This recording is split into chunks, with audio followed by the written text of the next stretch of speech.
విద్యార్థులకు నాణ్యమైన విద్యతో పాటు అవసరమైన మౌలిక సదుపాయాలు కల్పించడమే ప్రభుత్వ లక్ష్యమని సంతనూతలపాడు శాసనసభ్యులు బిఎన్ విజయ్ కుమార్ అన్నారు.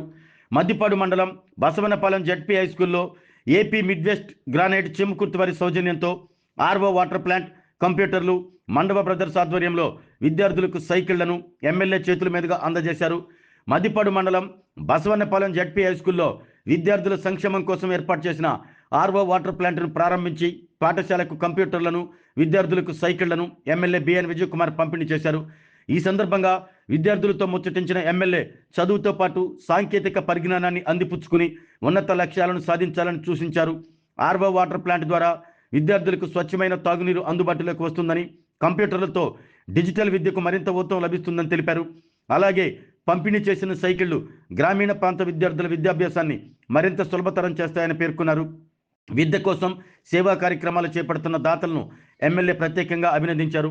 ఈ కార్యక్రమంలో AP MDC manager Nathaniel, Ambati Srinivasarao, Mandava Murali, రాష్ట్ర పొగాకు బోర్డు సమాఖ్య చైర్మన్ మండవ జయంత్ బాబు, మండల పార్టీ అధ్యక్షులు ఉప్పుగుండూరు నాగేశ్వరరావు, మండవ రంగారావు, మండవ రవి, పాఠశాల ప్రధానోపాధ్యాయురాలు చెన్నుపాటి మంజుల, ఎంపీడీఓ, ఆర్ఎంఓ, ఎంఈఓ, గ్రామ పార్టీ అధ్యక్షులు విశ్వనాథం, స్కూల్ చైర్మన్ జ్యోతి, అబ్బూరి శేషగిరి, ఎస్సీసీఎల్ అధ్యక్షులు ప్రభాకర్, తుమ్మల వీరాంజనేయులు, కరణం శ్రీనివాసరావు తదితరులు పాల్గొన్నారు.